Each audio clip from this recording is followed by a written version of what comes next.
It was 2013, Pomona, California. And I was going down, I was racing Doug Coletta in the second round of eliminations. And we just beat him, and my car blew up going through the traps.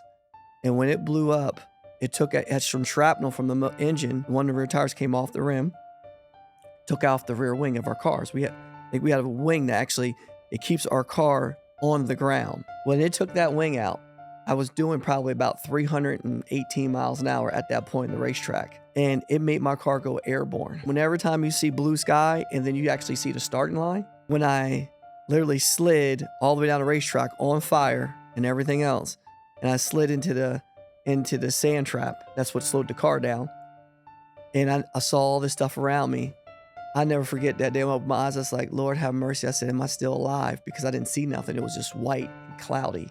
And I never forget that I saw this big safety sorry guy knocking on the window of the car and go, you all right, AB? You all right? They opened it up. And I was there. And you said, am I in heaven? And yes. You said, you're in Pomona, dog.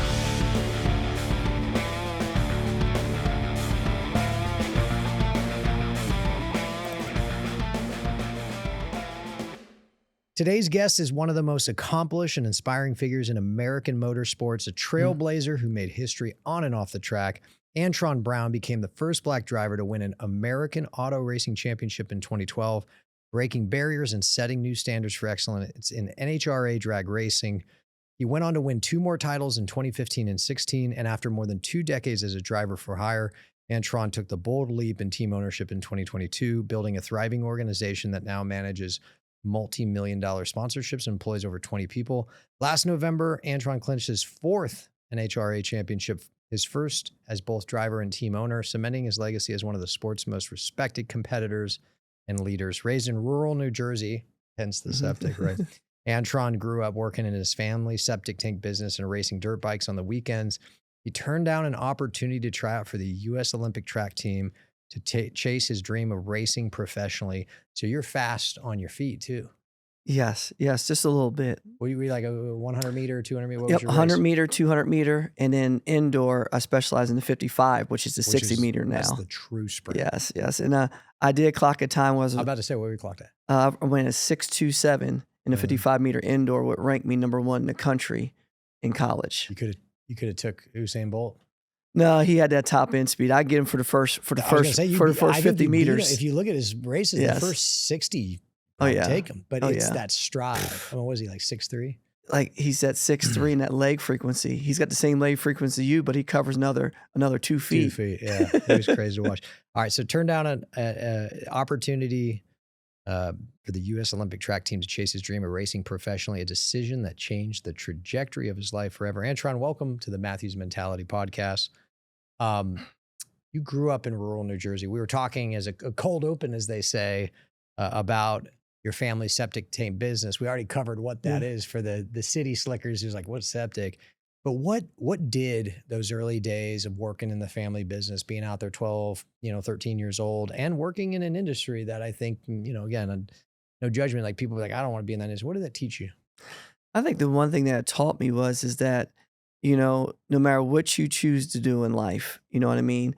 If you work, there's nothing that you can't have. And that's the one thing I think my grandpa instilled into all of us, to my dad, my uncle, myself, is that we know the things we love to do in life, but sometimes you got to do the things that you don't love to get to where you want to be and what you want to have out of life. And we always say we worked hard Monday through Thursday so we can go racing on Friday, Saturday, and Sunday. Now I'm going to throw a hard-hitting question at you right away. Do you think that mentality that if you work hard at something, you can get it, kind of paraphrasing what you said, do you think that's lacking in today's society?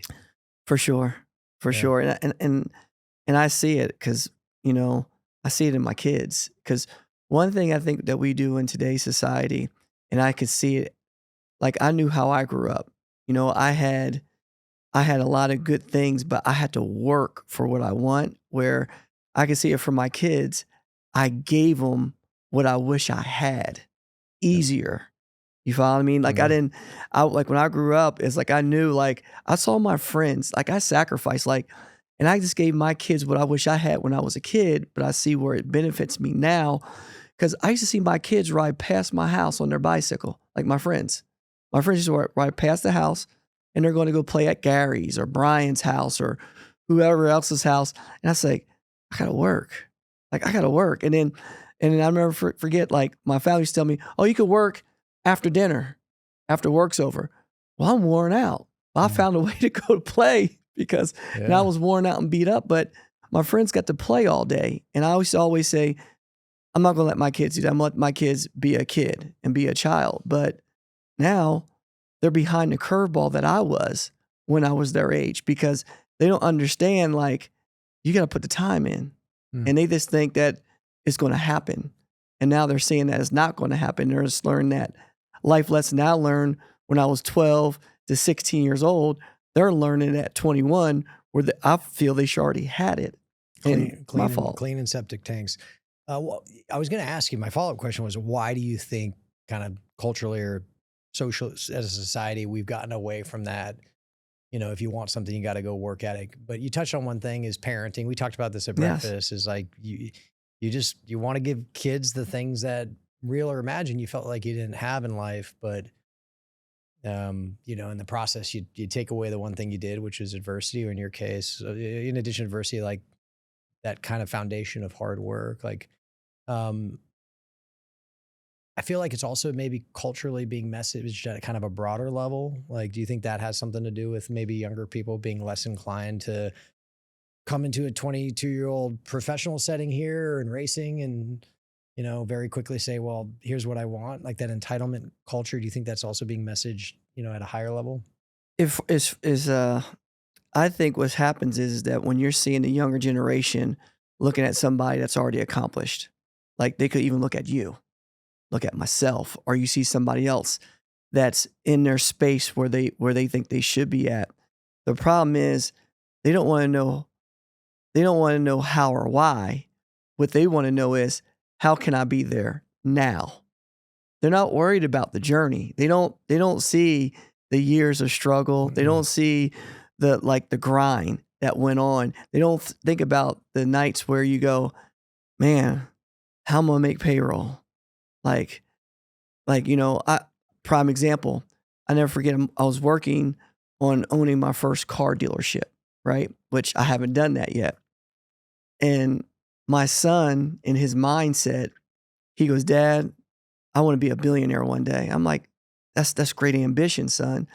And I look back at him and I said, this simple deal. I go, I didn't knock his soul. I said, well, first, show me how you're going to make your first $1,000. I said, you got to get there first. Yeah. And I never forget him telling me when I told him I got critical, he looked at me, he goes, one of my peers that I race against, Bob Tasca, family generation from his grandpa to him, well, they own like 30 car dealerships, right? And my son looked at me when I told him what I'm trying to do and break in to get my first one. And the investment, I'm trying to explain the business side of it because he's going to school for entrepreneurship and business. And I go, yes, I'm gonna get it. He goes, well, Dad, like, Bob, they own like over 30 car dealerships. I said, son, you gotta start with one first. Yeah. And I think it's their mindset of they just want it to happen. I figured he was gonna say, I'm just gonna get it from you, right, Dad? Yeah, well, that's where it comes to. Yeah. That's where it comes to. And I think today's society with the younger generation is like they just want it handed over to them, but you can see a lot of it if they don't go through that grind and understand how to make it come to fruition. It's not something that can sustain itself. Speaking of the grind and ultimately fruition, tell the audience about AB Motorsports. Give them a high level about your company. Well, AB Motorsports is actually a race profession. Like, you know, basically my first business for people that don't know, like when I was a professional racer, I always was an overachiever. Like, for example, what I mean by that is I never just set one goal and stuck to it. I always set goals as steps. You know what I mean? I didn't say, hey, I remember I was a kid, I go, I want to be a professional racer one day. And that started at the age of 10. That was my dream. And I never forget my dad and uncle saying, all right, son, that's a great dream, but this is the reality right now. Like, there's only 20 professions that do that. And that's nitro heritage. They call it heritage. Like, basically it goes from one generation to the next, kind of like F1. Like, people just can't decide, I want to have an F1 team, and it happens. You have to wait for a deal to be open. You have to have the money to buy it. And you have to buy in and buy the slot when it becomes open, if it becomes open. So I thought about it. And I was like, all right, well, I just want to get into sport. So I worked my way getting into the sport. Then once I became a professional racer, I did motorcycles first, did that for 10 years. And then I said, why am I stopping here? Let me race the nitro category. Then I raced the nitro category, got into that. It took me 10 years to get over to it. And now I've been racing Top Fuel for 17 years. And then I literally told myself, I go, why am I racing for somebody else? Why can't I race for myself? And then I started putting it together. And I say, well, the partnerships I've acquired through all the years, and I did all the work, the leg work. And I always thought that if I stayed with a professional race team, that one day when I get to that age and they're not looking at it myself like AB no more, they might go, well, we're sponsoring this kid, but I'm part of this race team, and all the work that I did for all the other racers, because I was a spokesperson that went to every sponsors convention, even though they sponsored another driver. Like, I always worked outside of my realm because that's who they wanted. I was like, so I was less like supporting all the other drivers that were in our stable. We had an 8 race car team at Don Schumacher Racing. And then I go, well, it's going to pay off for me one day. That day never came because they always still wanted me. I said, well, why can't I do this for myself? So then I went out, and it was a 3-year in the making of putting stuff aside, building new partnerships, going out there and getting new sponsors, and cultivated AB Motorsports in 2019. And then I transitioned in 2022 was my first year of stepping out on my own. What was that first moment as a kid? And perhaps you already were racing, or maybe it was the first time you hit the throttle on a motorcycle. What was that moment where you said, this is what I want to do with my life? I tell you what, it was 1986, and I was 10 years old, and my dad and uncle took me to my first NHRA professional drag race. Like, I went to all the Weekend Warrior races, but I like, man, this drag racing stuff is like, they're going straight. Like, it was like, sportsman racing. Like, they went 180 mile an hour in a quarter mile. And I never forget, this is how I did as a kid. And you'll like this part, is that kid, I used to judge people by the way they show up at the racetrack. They showed up in a normal, they drove the race car to the track, they're barely making it. Car's going to be so-so. They bring it into an open bed trailer. You're like, all right, they got a serious machine because they can't drive it. Somebody show up to the racetrack in an enclosed trailer. You go, all right, this is the real deal. This is the real deal, Holyfield. And these people are serious, and this is big money because there's a garage on wheels, right? So imagine being 10 and you pull up to a professional race and they're pulling their stuff up in semis. And they got names on the side of the trail like Budweiser, Miller Lite, U.S. Tobacco, you know what I mean? Tide, like In-N-Out Burger. You had all these big sponsors, and I didn't know they were sponsors. I'm like, looked at my dad, I go, Dad, what do these jokers do? Do they own these companies that they have race vehicles like this? And my dad, because I'm 10, not knowing, he goes, no, son, these are professionals. I said, what do you mean professionals? He goes, they get paid to do this. I looked at him and I go, this is what I want to do. Yeah. I don't want to be pumping out septic tanks. You know what I mean? So, and that's when the dream started. And that's when I knew what I wanted to do. And I remember distinctly, like, when you go to an NHRA race, every ticket's a pit pass. They let you inside the locker room. What sport lets you inside the locker room to see where you could be and how it's done? Walk right up to the pits, saw them walking on the race cars. I looked at it, I saw Big Daddy Don Garlitz. That's like our Michael Jordan racing back in the day. And I'm like, he let me come in the pit. I got to touch the car. I got to see it. I saw the big cross on it, and it said God. I said, sir, what you need that for? He goes, well, son, he's my foundation. And through him, I could do anything.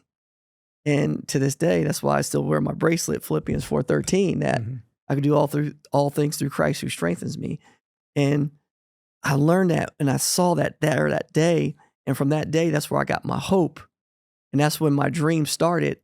And that's when I started eating it, sleeping, and dreaming about it. And it became it became my reality because I never let up.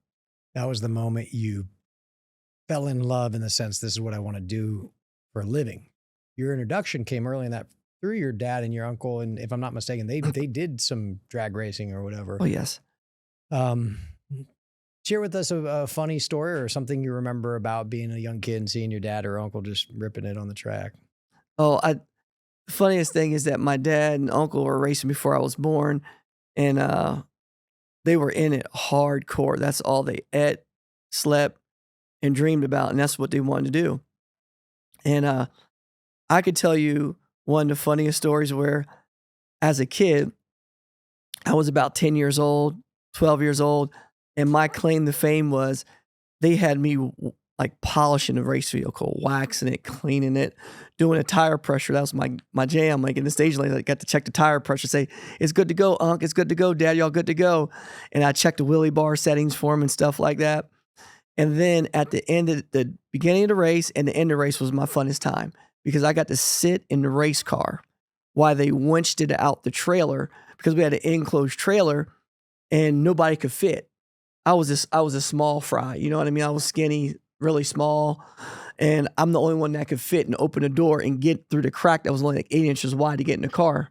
So that was my claim to fame, to get it in and to get it out, because and while they were wrenching it in and out, I pretend like I was driving it. I was going to say, you had a couple seconds there where you're like, this is my car. Yes. And that was those days that I remember fondly where I go, this is where I want to be. This is what I want to do. And that's where my whole reality started. And to this day, I never got to drive any of my dad or uncle's race cars, believe it or not. Except for a couple seconds where you got to roll it out. Yes. It comes across very clearly to me. I'd say anyone sitting in this room that every time you tell a story, you smile, you love what you do. Is that safe to say?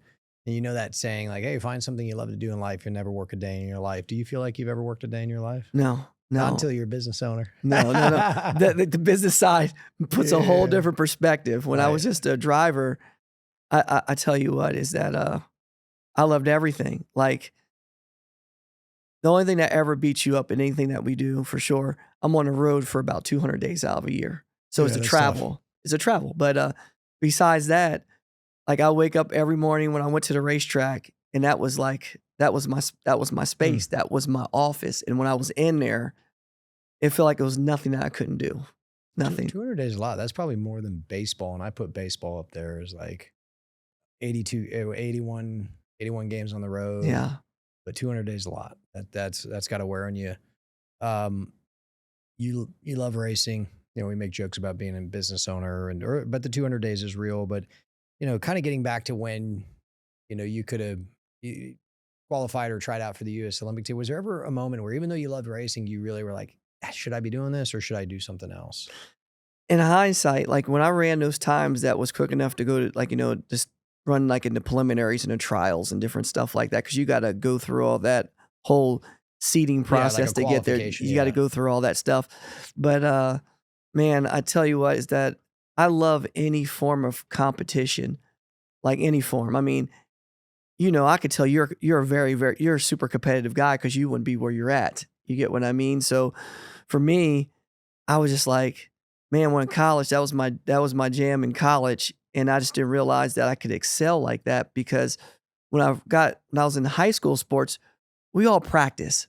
But what made me good at everything I did was I played every different sport. Mm-hmm. I never focused on one thing, and I was good because I was that fast.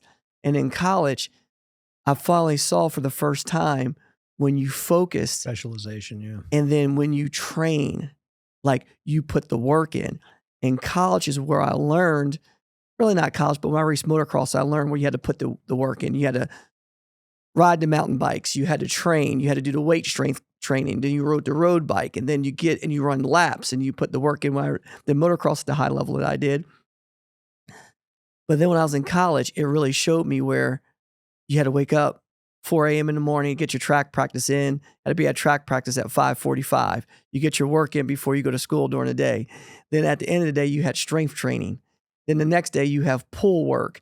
It was like everything that we ate, slept, and did, it was prepare to run track and field. You get what I mean? So I was like, man, we got to put the work in. And then I start seeing myself that wanted to even be better. I started doing stuff outside of practice so I can heal my body and train harder and do other things and study different things that the elite athletes did. Like, I always start looking at people and start going, what makes people good? What makes them great? And what makes them elite? Everybody has a certain level of talent, and some people are more gifted with different levels of talent. But what takes somebody that was mediocre at something and made them transcend somebody that had way more ability or talent and made them great, like a Tom Brady in football? Yeah. You know what I mean? He wasn't the greatest athlete. He wasn't fast. You get what I mean? Even his arm. I mean, he had a good arm. It wasn't Brett Favre or Rodgers or something. But absolutely. But what made him elite was his work ethic, his preciseness. You know. Let me ask you about work ethic. So you touched on track. I could tell you football, obviously strength training, speed training, agility, change of direction, watching film, obviously caloric intake, like understanding what you put in your body. What are some of the actual training that a driver would? Because like from the layman's, like you sit in the car and you drive it, right? You don't have to like have muscles or be in shape. If anything, I'd probably argue being heavier is going to slow you down. But like, what are some of the things, what are the misconception or just misunderstanding that a casual fan would have about all of that training and discipline and preparation that goes to take, gives someone the opportunity, even if they're an average driver, to become an elite driver because they just outwork their competition? What are some of those things? The thing about it is that what people got to realize, we're on a racetrack. My race is real short. We go on a racetrack from 3.6 to 3.7 seconds, and we go over 340 miles an hour. So the thing is that in our sport, we don't get a second lap. So when we sit in that race car, we have to be fine-tuned, precise, on point. In our sport, you win to go to the next round. If you lose, you're done for the day. You get what I mean? So there's no mulligans. There's no do-overs. So for me, I want to say, it's just a math problem. It's all numbers. If you show up and say your car, it's hard to make the car go down the track every lap because they got so much power. They make over 12,000 horsepower. That's equivalent to like 12 F1 cars put together. It makes the power of what our engine in our race car does. Okay. So when we go out there, if the car only goes down the track 70% of the times, like 7 out of 10 times, but if you show up as a driver and you're a 50% driver, you're only going to give yourself a 35% chance to win a round, not a race, a round of racing, right? Well, for myself, I look at myself as being on the higher end where I'm like a 98 to 99% driver where I show up, I get the most out the race car, but I should leave on time and I should be able to leave on everybody in the class 9 out of 10 times. Like a Justin Ashley, he's the leader of sport now. He's a younger kid that came in our sports, not a kid no more. He's a young man now, but he's one of the best leavers in the class where I was the best leaver in the class.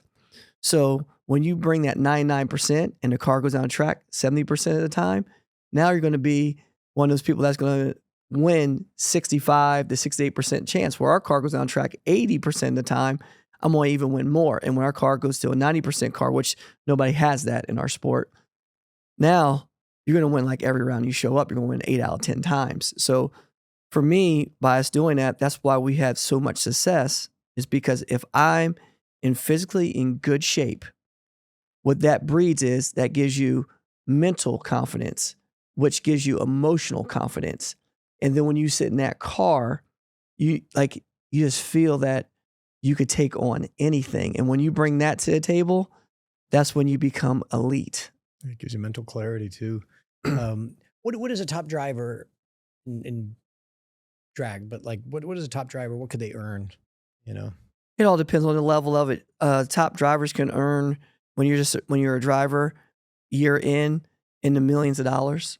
Like, like entry level, when you put your winnings and stuff, some people could start as low as 250 grand, but then they can escalate and make close to $1.5 million driving a race car. And what is the most lucrative driving? Would it be F1? F1. And F1. What are those drivers? Oh, those drivers are like 59 million, 60 million. Like your Lewis Hamiltons, they're in the mid 50s. And it's just per year driving a race car. Is just insane, and that's not even including their endorsements. That's just their base salary. Well, okay. Pesos or dollars? No, I'm joking. Yeah, exactly. That's incredible. I'm like Lewis Hamilton in pesos. Yeah. Just checking with you. Well, I was gonna say, like, gosh, if that were the case, I shouldn't have played football. Like, but F1's probably. I mean, all of what you guys do is more dangerous than football, and that's actually what I wanted to talk about. You said earlier, hitting 340 miles an hour. What's the fastest you've ever been clocked in terms of speed? In speed, for me, is that I have one run on our computer that we went 340 miles an hour, but clock time in NHRA is 339 miles an hour. What is that like? Brother, it's like it's the closest thing I could tell people. Is nothing on this planet that explains it, because we are the fastest accelerating vehicles. We accelerate the space shuttle taking off. A jet being catapulted off an aircraft carrier, if they could do it, they could do it in half the distance. Like what I try to tell people, we go from 0 to 100 miles an hour in 0.8 of a second. So when you step on the gas pedal, whether you like it or not, if you step on and let off, you went 100 miles an hour. And that just completely like slams you against your chair, right? Oh yeah. I mean, you're locked in, but 6 Gs in a straight line. So let's say your central body area, to give it simple math for people, let's say your central body area weighs 100 pounds. When you leave, 600 pounds. You actually feel 6 Gs. So that means 600 pounds of force is getting pressed on your body. The only thing that gives you more Gs is if you're in a jet fighter plane and you bank and do a 9-degree turn when you're doing Mach 1, which is over 600 miles an hour. Or one of those spinny things at the carnival that sticks you against the wall and makes you throw up, right? Yeah, but that's not even 6 Gs. That's the only. That's close. It's like 2. I think I did it twice as a kid, and both times I came out and puked, and I was like, I'm never doing that again. I'm out. Yeah, but like 6 Gs, GM, Christmas. Yeah, I mean, that's just got to be crazy to travel that fast. And then it's 3.6, 3.7 seconds. And then how far do you, I'm sure they give you plenty of space, but how far do you have to slow down before, like, the wall and the hay bales is everything there? Well, the craziest part, our track used to be the standing quarter mile, which is, 1,320 feet, right? Mm-hmm. Well, we started going so fast back when I first started racing Top Fuel in 2008, we were doing about 336, 338 miles an hour in a quarter mile. They have shortened the track up 320 feet where we only race 1,000 feet now. We only race 1,000 feet now so we can give ourselves more stopping distance, because we had accidents where we were just running off the end of the racetracks, which they give you about 2,500 feet a slowdown area, like 2,000 to 2,500 feet a shutdown area. Well, now we increased it by another 320 feet because we shortened our tracks up. Well, now we're going faster at 320 feet less than we did in the old quarter mile. Now we're doing 340. If we went to a quarter mile, we'll be somewhere in the 360 mile an hour range, which would be way unsafe of what we do. Yeah, I'm gonna the risk of sounding a little bougie here. It's like when you're flying private in the FBO, there's certain airports that planes can't land into because the runway just isn't long enough to accommodate either the takeoff or their landing. And so I'm thinking, if you're going 340 miles an hour and that tight of a track, you'd have to have a long runway to give you time to slow down.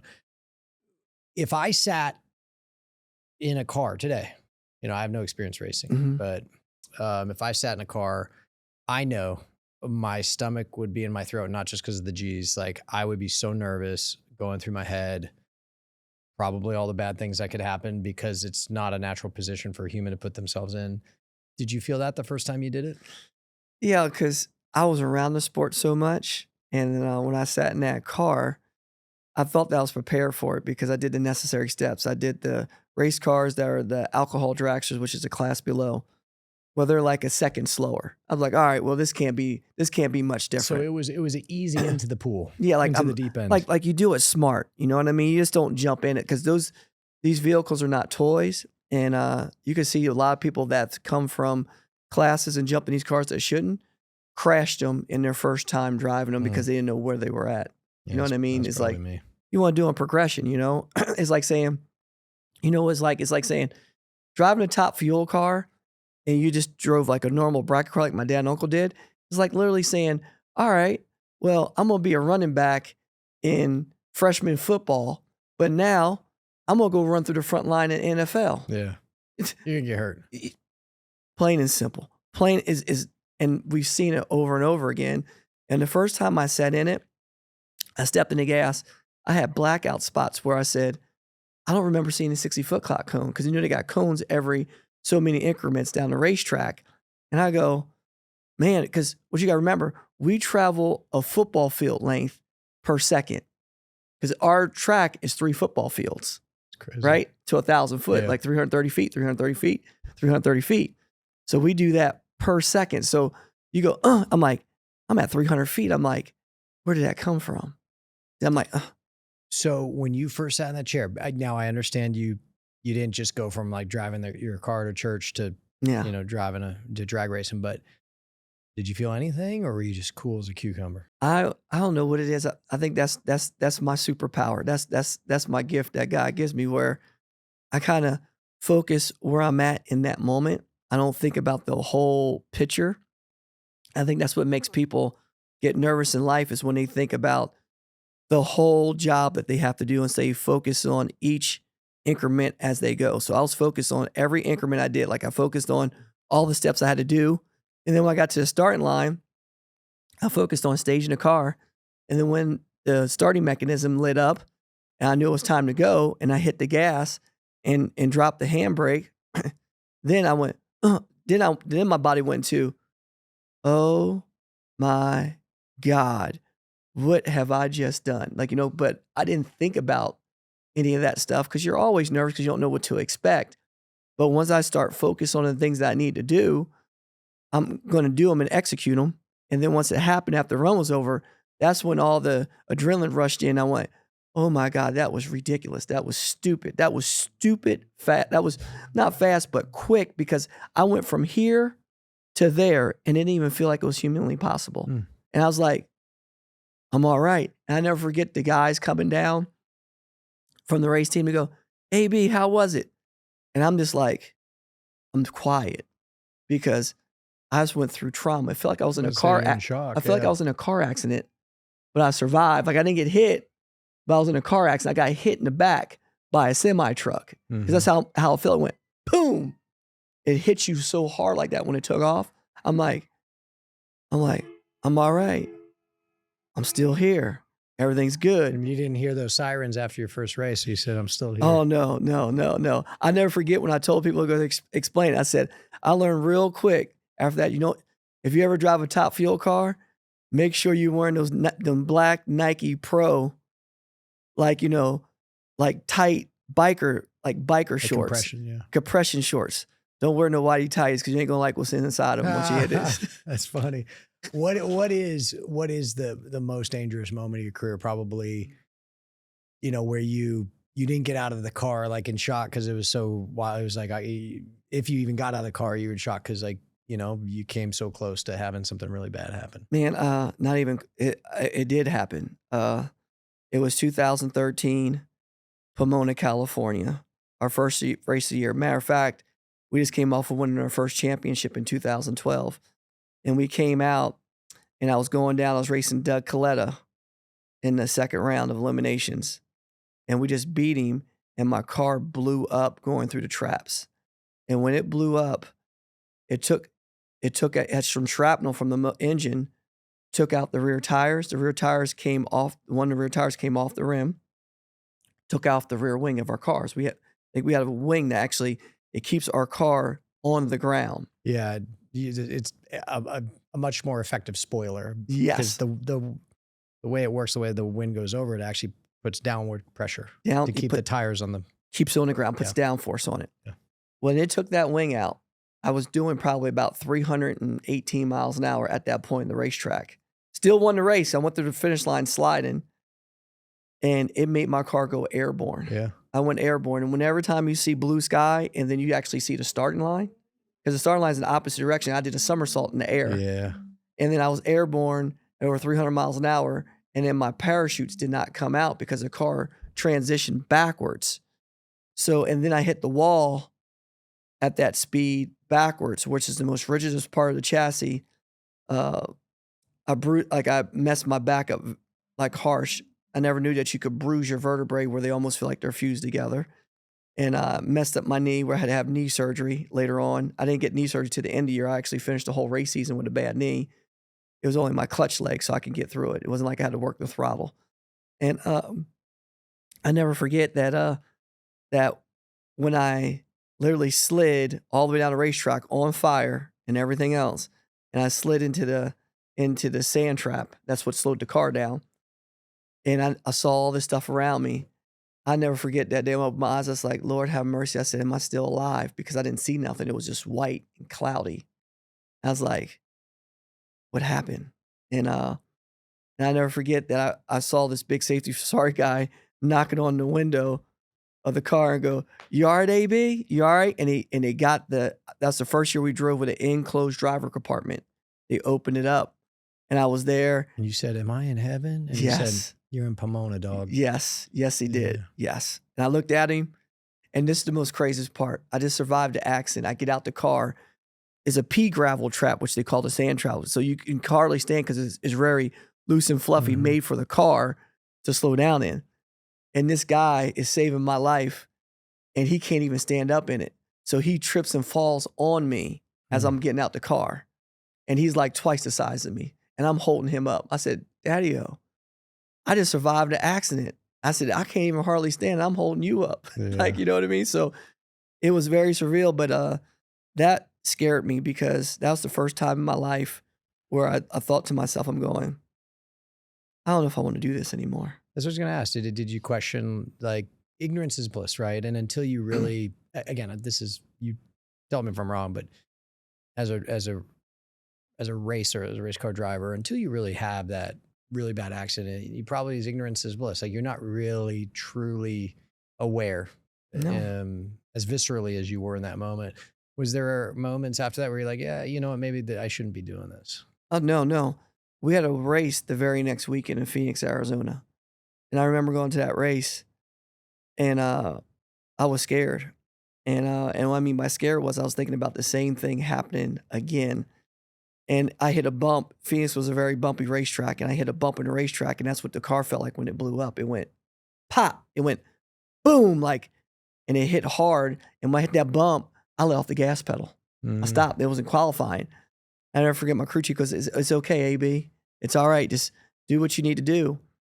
And I never forget, we still qualified that race. We qualified like number 1 or number 2 because our car was, it was a championship car. Like, I mean, we were at the top of our game, and I won the race day. I won first round, won second round, but I'm still thinking I've never been in a race car, and I was thinking about something going wrong. Never had that. You know, always went in there with that gladiator mindset. I'm going to war. You know, like an MMA fighter. You're not going to ring thinking that somebody's going to kill you. No, you're going that ring to destroy somebody. You have to know that you're going to win, even if it's not true. And I didn't have that.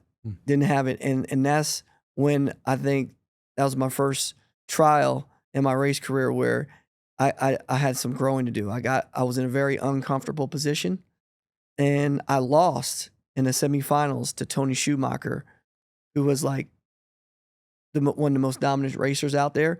But I lost on a hole shot. That means his car ran slower than mine, but he reacted better than me and beat me to the finish line. So when that happened, I never lost the race on a hole shot before, ever to that point. And I was like, then if it lit a fire in me. I was going to say, how did you get that confidence, that kind of killer mentality back? How'd you overcome that? Losing. Yeah. When I lost, I literally had a come to Jesus moment, and I looked in the mirror and I go, if I'm on a race, I'm on a race. I just let my whole team down, let myself down, and on something because I was out there because I was scared. And that's when I learned the most valuable lesson in life, that you will never do anything great scared. You have to go in there with the mindset and ability to say, I'm going to give it my all. And if it doesn't go that way, I'm going to be fine. But you're never going to be able to give your all and do the best of your ability if you're scared or timid. You will never do what you can do. Losing's a great motivator for some people. Yes. A lot of people don't care. I mean, nobody likes to lose. I've never met someone who's like, actually, I'm not that competitive, right? Everybody says they're competitive. One of the things we look to hire for here at Matthews is sore losers. Like we ask someone in a question in the interview, like, hey, are you a sore loser? And a lot of people are conditioned like, no, I'm not a sore loser. But I actually think a sore loser is a sign that they take losing so horribly because it's so painful. And it's because they are so competitive. And, over time, you want to be able to harness that being a sore loser into actual like productive response and not, just throwing a tantrum and taking your ball and go home. But would you say you're a sore loser? Yes. Not just sore. I've gotten better. I've gotten better over, and I'm gonna explain what I mean better. Yeah.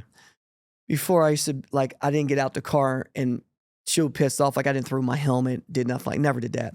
But in the car, slowing down when I knew I lost, I had literally about 20 seconds by the time I get off the racetrack and get out to get my frustrations out before I got into the public eye. But then, can your team hear you through the mic? If I keyed it up, yeah, you know what I mean? But sometimes the camera caught me and I'll be down there going, yeah, I guess. But then what I found out was that doesn't fix what just happened. It's good you can let it go. But now as I got older, I've learned how to process, get back to the trailer. What went wrong for us to lose? If I wasn't quick enough on the what happened to the car? Why? How do we make that not happen again? How do we make it better? Like I already go to strategy for the next weekend and going, how do we become better because of this? Because I can kick sand, I could throw a helmet, but that's not making me better. So now what I use as is, and this is the thing I've learned in life, in racing, because you lose a lot more than you win. But the trick is that you have people that always say they want to win, but what are they doing to win is the question. It's not about, hey, man, I want to win. Yeah, everybody wants to win. Everybody wants to win. Everybody does.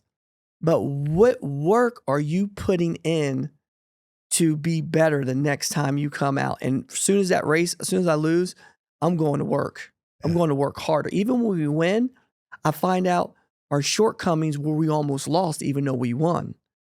How do we get stronger there? And that, you say, it comes with age and maturity, and yes, you've kind of developed that ability. I certainly at a young age, if I lost, I was a sore loser in that I'd throw a tantrum, couldn't shake the other team's hand. As I've gotten older, I've developed the ability to fake hey, good game, but like deep down, I don't like the person. No, I'm not happy for him. No. I just don't even want to give him the satisfaction to know that it upsets me. Like, oh yeah, hey man, no worries. This was fun. Let's do it again. But deep down, I was like, I don't ever want to do that again. I don't want to lose. No. But I hope your engine blows up and you flip around upside down on the way home. But I got issues. So no, anyway. No, but it's good on that from that perspective, because I even if you lose early in the race, they come to my pit really quick and want me to commentate. They say, hey, come up to the booth and want you to commentate. And he goes like, all right, AB, Antron, who you want to win? I'm like, nobody. Well, you're out. I know, but I don't care who wins right now. I said, only person I care about winning is us. Yeah. Is our team. So speaking of us, you said something earlier. You were talking about losing the whole shot, but you had a better car. And you said that year we had a championship car. And so I want to talk about teammates, whether it's in real estate, football, driving. I don't think anyone can win a championship or get to the peak without having great teammates. But I feel like in racing, it's really, there's a straight line between your teammates who design and build the engine, make sure the car is ready, and your ability to be successful, maybe more than any other sport. And what I mean by that is, if they don't do their jobs, it really doesn't matter how good of a driver you are. If the car blows up, you're not going to win. And so I don't necessarily, I could ask you how important are teammates, but how did you handle it in the years that you didn't have a championship car? And I'm sure you have some say and input in that, but where your team, how did you handle it when maybe that side of the team, the car just wasn't where it needed to be, the disappointment of not having the car as fast as it needed to be, but then also what was your strategy to motivate them or inspire them to do better and get the car to where it really allowed you the opportunity to do what you did well, which was drive it faster than everyone else? Well, the thing about it is that I see it all the time, like especially with our crew chiefs and team personnel. They controlled their happiness on how well the car did. The car did well, they were happy. If they didn't do well, they were mad. And I looked at them, I said, look, I got them all come in together and I got them huddled up and I go, look, guys, this race car don't define our lives. I said, but what it does define is our livelihood on how we live by the money we make from it. That's it. I go, it's not the end of the world if we don't win. But what I want here is that I have the passion because, you guys want to win, right? Because race teams, they evolve where we change people in and out because they grow or they go to different positions, they move on. So it's just like a football professional team. You got rookies and you got veterans, right? Mm-hmm. So when we get these rookies in, we've got to get them on the same mindset that we're on. And my mindset is that, how we win this next race? I say, how it's won? Is not just what we do at the racetrack when we show up, is what we do Monday through Thursday in the shop. Only thing we're doing is showcasing the time that we put in. That's all we're doing. I go, it's not rocket science. It's not a miracle that other team has been winning 3 races in a row. You know what it is? They're putting the time in. I said, guys, when I'm in the shop, when I figure stuff out? When we're on the blower dyno no longer at the shop, when we're on the clutch dyno at the shop, and we're trying things. I said, so you guys want to come in and get your work done, you want to go home, but then you want to complain when we don't win.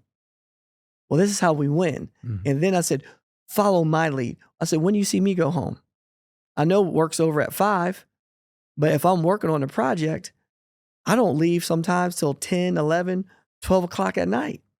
That's when the races are won. It's not won by punching the clock. Being great it's not punched on the clock. It's about the time that you keep putting in when you're out working your competitors.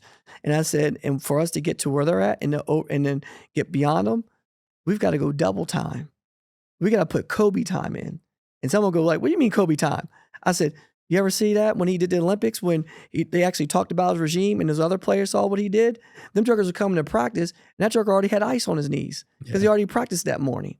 Yeah. You know what I mean? I said, that's what you got to put in. And when they start seeing that and they actually start applying it and they start showing up, I said, I can't make you guys want to win, but if you want to win like me, you have to show up like I do.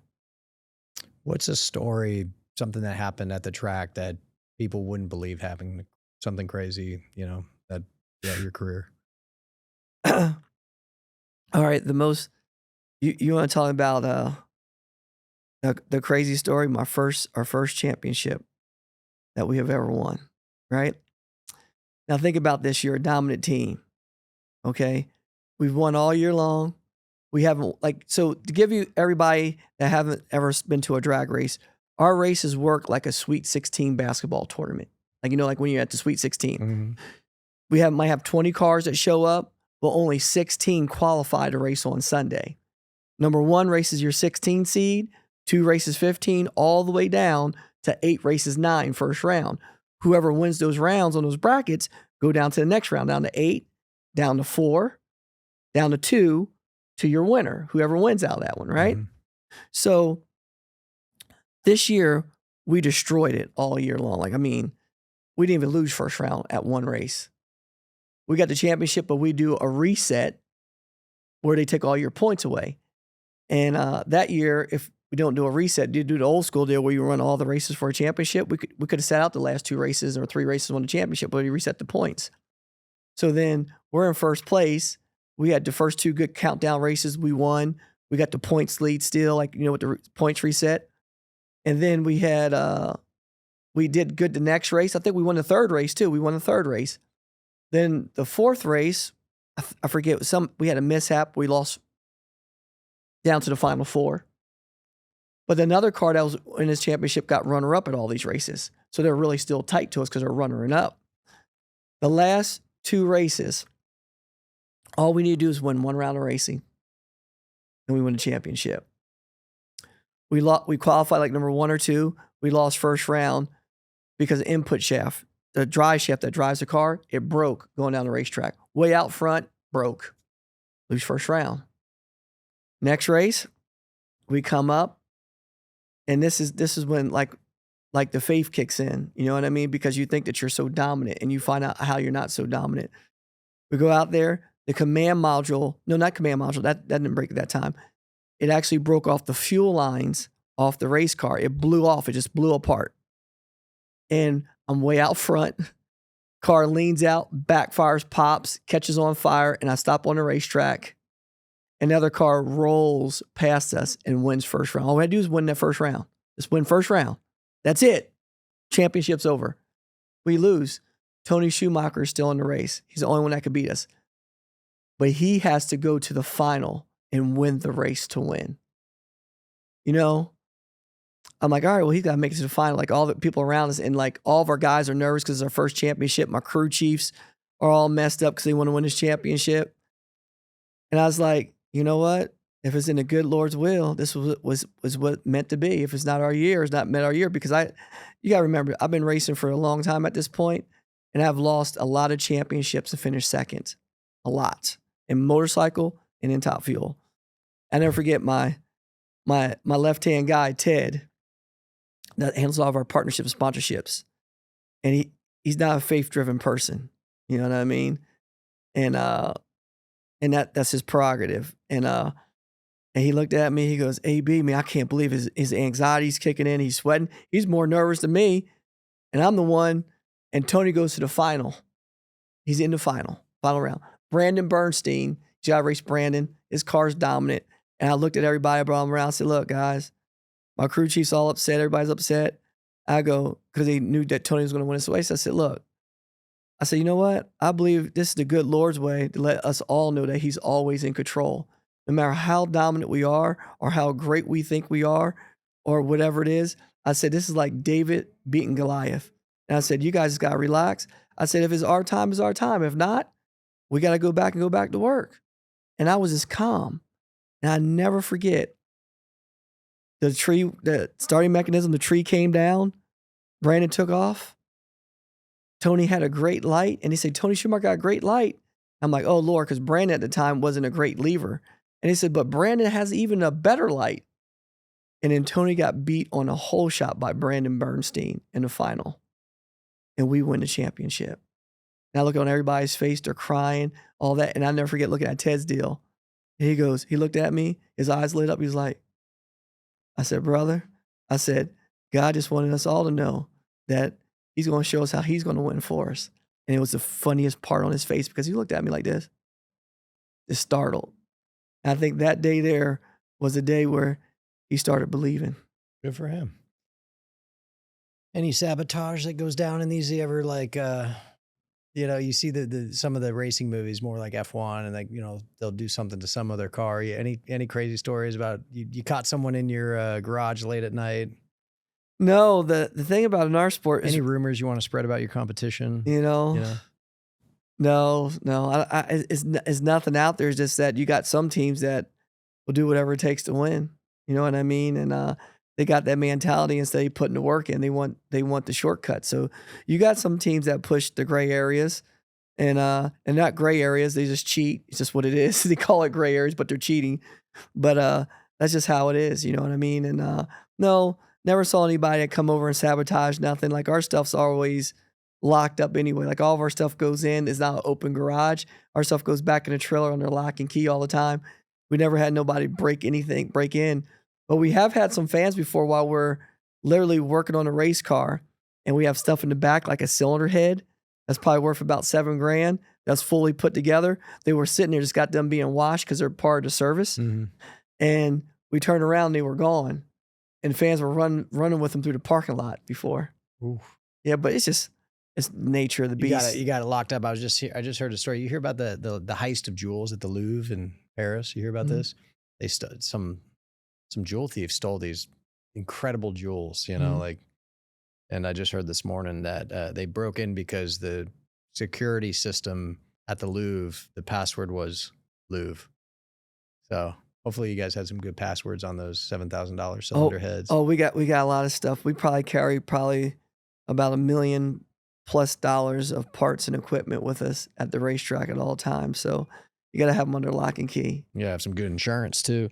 Look, you become a role model for a lot of young racers. Like maybe you didn't sign up to do that, but at what point did you realize in your journey that you weren't just racing for yourself, but whether you asked to or not, you know, people looked up to you and that you're in many ways racing for the next generation? And when did you realize that? And maybe what, if any, change in your behavior or how you approached, you know, your profession change? Well, for me, as a kid coming up in this sport, I always looked at mentors and people that I thought were my heroes. You know what I mean? And basically, it wasn't about how they won, it's how they carried themselves.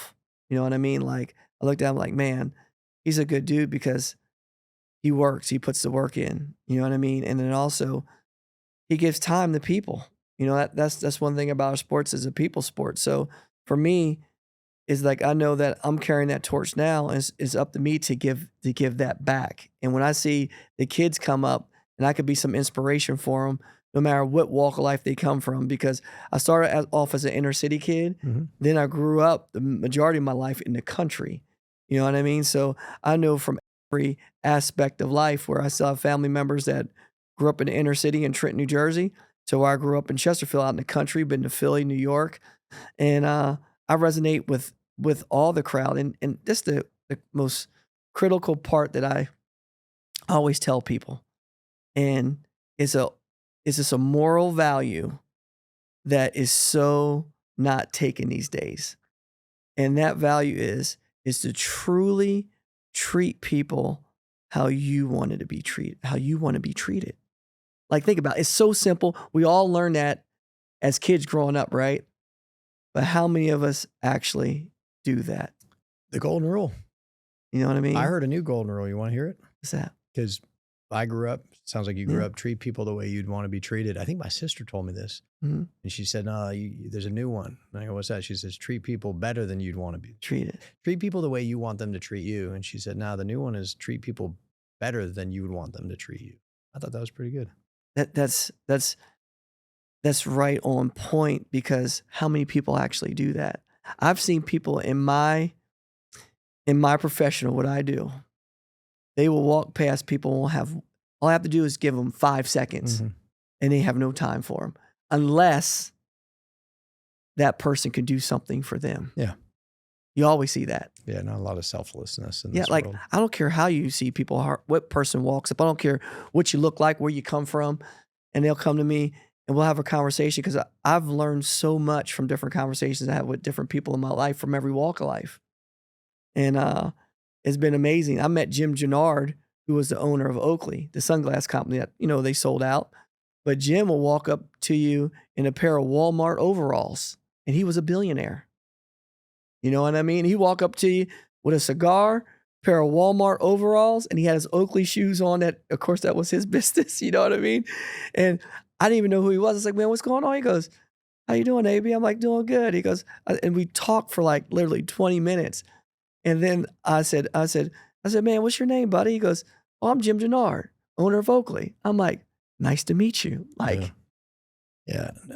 Normal people of wealth want to be millionaires. Millionaires want to be billionaires. Billionaires just want to go back to being normal. Yes. Yes. On that golden rule idea, what's the nicest thing anyone ever did for you professionally? Man, I tell you what, Troy Vincent, the football player. Yeah. He's the VP of the NFL. I tell you one thing, he was my first team owner on Race Motorcycles. But the nicest thing that somebody's ever done, like he's done for me, was he didn't have to, but he mentored me as we were racing, not just as a boss, but how to be. He literally told me, he goes, AB, he goes, you think that I'm a good man and everything else. He goes, but I want you to aspire to be a better man than I am. And I go, what's that supposed to mean? Like, what you mean? Like a lot of people look up for you. Like, you know what you mean? Like you do everything for the community that we raised up in. You do the stuff, you know, the Dare deal in downtown Trenton. You do all this Play 60, cultivate that in the NFL. Like all these different things you do Rise, great family man. And he goes, yeah, but the thing about it is that you want to be inspired to be more than what I am and better than I am. And he literally sat down, and what he did was he goes, "Buster, I'm going to show you something." And then he told me, like, he's able to affect this group of people. I'm going to be able to affect this group of people. You're able to affect this group of people. We're all in different aspects of life, but we have a different outreach. And he literally looked at me. I never realized. He goes, "But you see these little kids coming up that racing junior dragsters? You're their Michael Jordan. So the way you carry yourself, they want to be like you." And then he goes, "But what are you giving back to them?" And that's when I started cultivating the youth of tomorrow, where I started going, helping running a junior dragster racing series to teach them how to be professionals. Starting our AB Accelerate program, where it's an open library to motorsports on how to do marketing, do the public speaking aspect of it, how to cultivate sponsorships and partnerships, and not just get them, but sustain them, and start doing all these different deals, open up a dialogue that they never had before, because it's not something that's teaching you how to do it, but I can give back to what I started with and what I did and what I learned along the way, which Troy put me there at the age of 23. When he had that prototype bike team, he goes, "You guess what, AB? I'm going back to focus on my football career.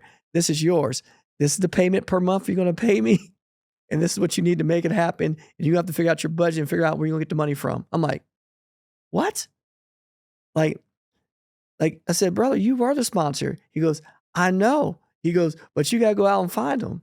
And it was like either sink or swim. And it was right now. I asked you the question because we were talking about going over the nicest thing. Now I'm going to ask you a question in reverse. It's going to be, what's the worst thing anyone ever did to you? Not just because the story might be interesting, but how did you process it mentally? How did you overcome it?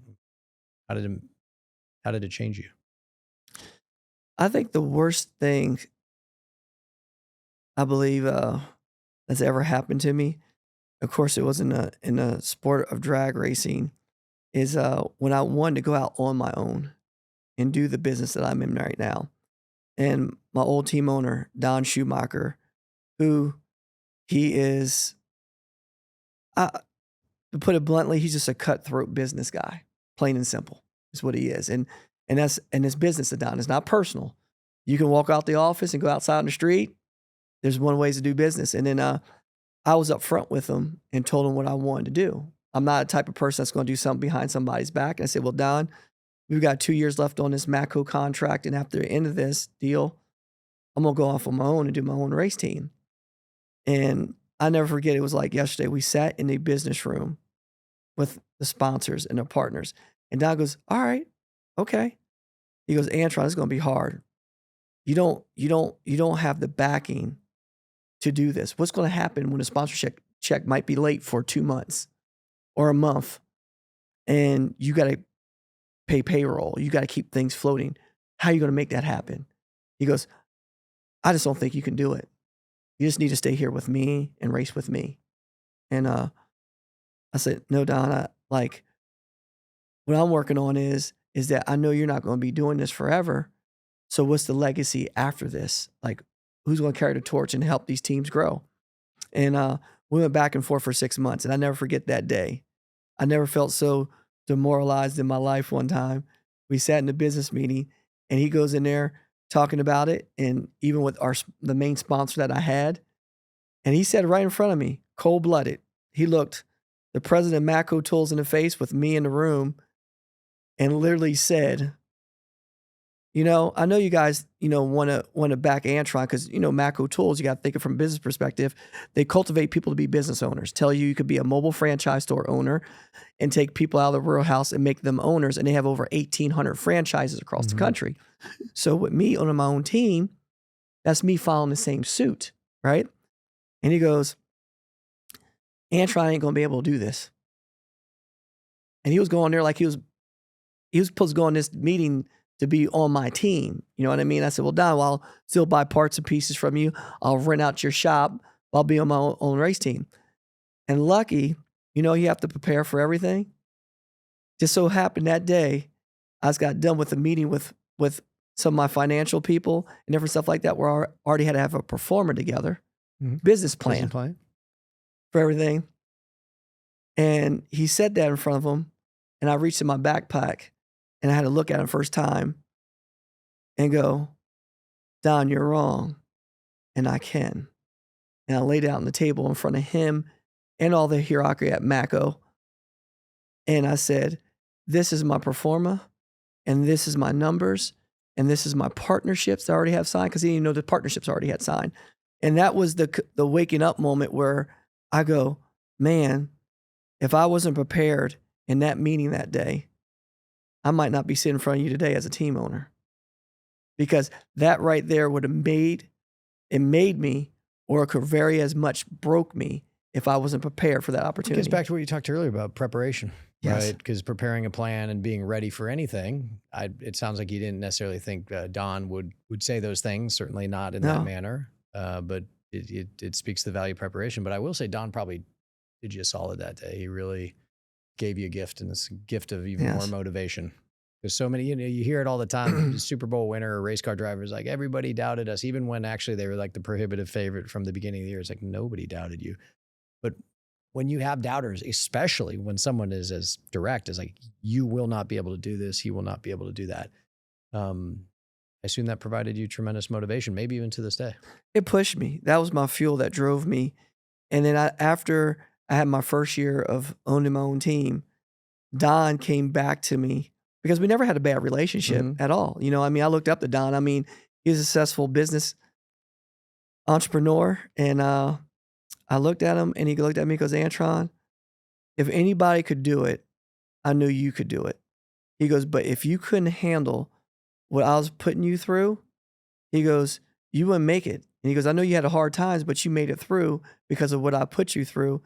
And then he told me the truth. He goes, but on the other hand, I never wanted you to leave me. Yeah. That was the main thing. I wanted you to stay.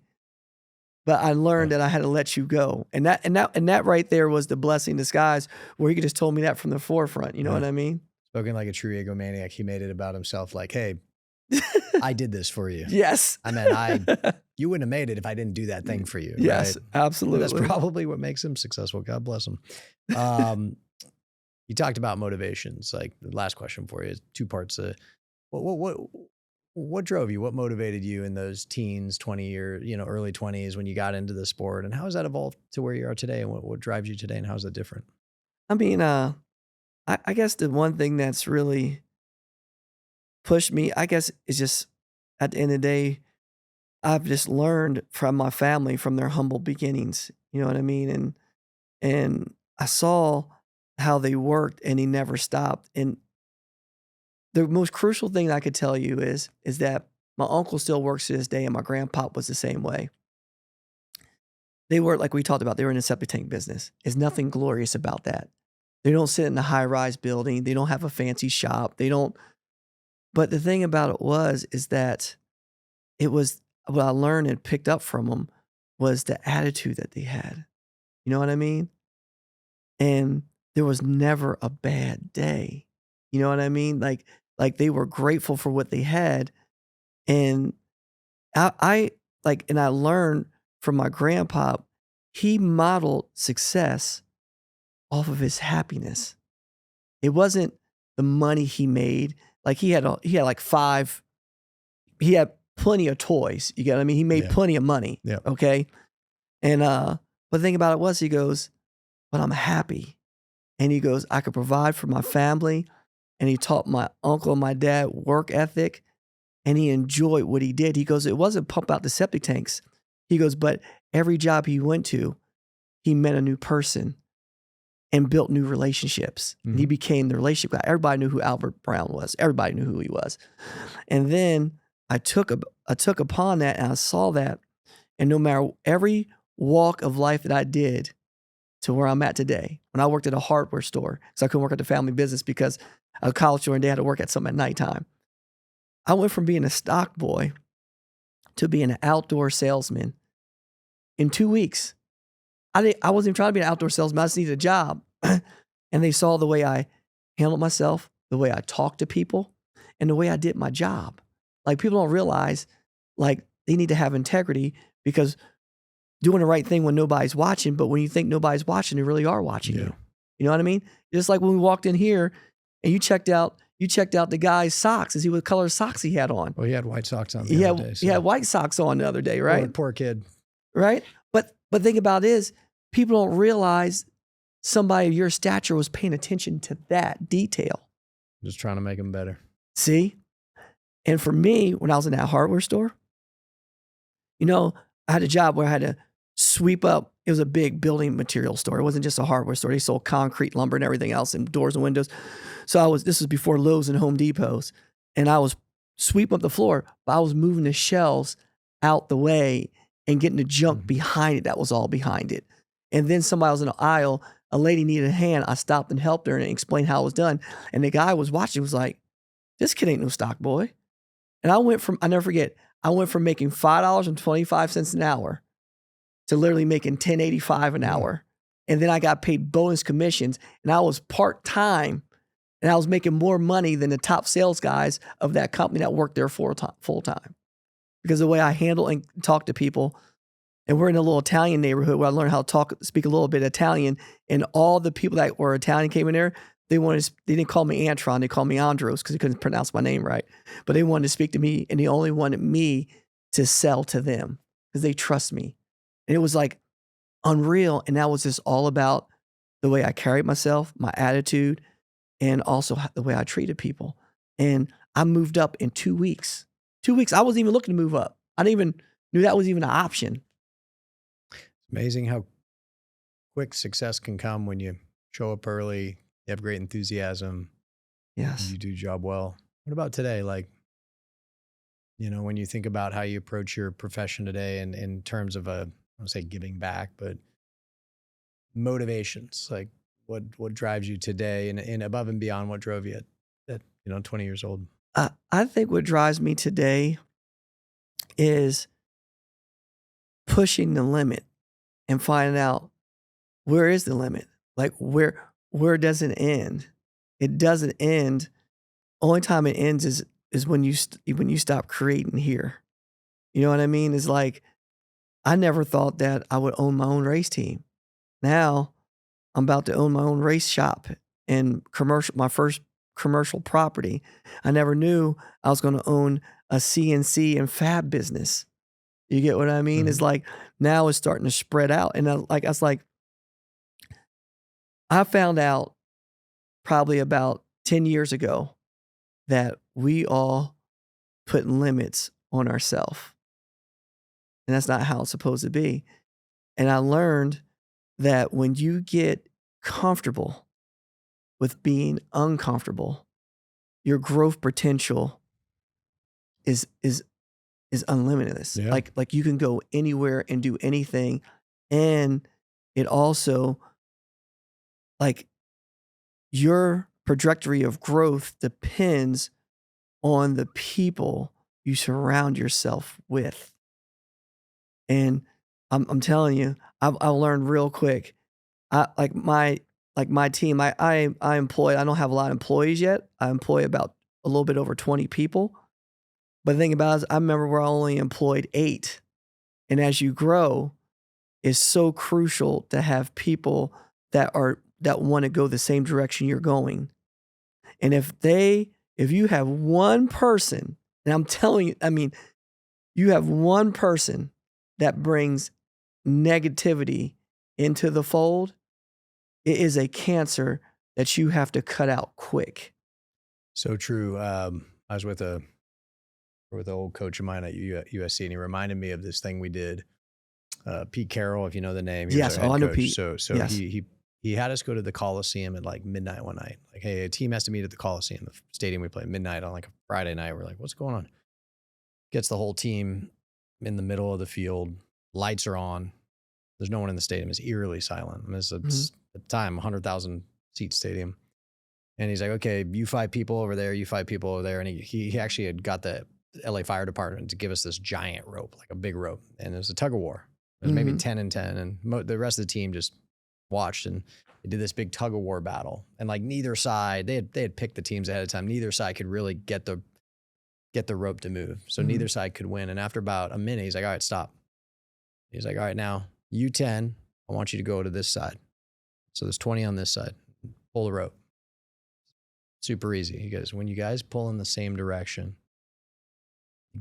the wins, the success becomes easy. But if you don't all pull in the same direction, you're not going to get anywhere. And it was a great metaphor. And I had forgotten about it. And Coach O reminded me, and you touched on it. Yeah, it's if when you're looking to have success, and we call these things team sports, but I think everything in life is in theory a team sport, especially every business is truly a team sport. Everybody's got to be going in the right direction. Yes. And if you have somebody either metaphorical direction or just from a mindset negativity, it makes it very difficult. Oh, it's unbelievable. And then the thing about the people that were positive, that was never on that bandwidth, it starts affecting them, and they start picking out the negativity, and it spread. And yeah, I saw that my first year of owning my team, and it was harsh, where I had to pick out that and get it away, and then the team grew abundantly. It was like, I was like, oh my Lord, it's like it was a different atmosphere, and I was just like, from one person. So it is negativity. It spreads. It's contagious. It's a disease. But when you're able to get that out or not have it, it becomes a beautiful thing, man. You can accomplish a lot in business and sports and life. Look forward to seeing what AB Motorsports continues to accomplish. Antron, this has been great. For everyone listening, be sure to follow Antron Brown on Instagram at Antron Brown TF and on X at Antron Brown. And check out AB Motorsports at abmotorsports.com, on Instagram at abmotorsports.1.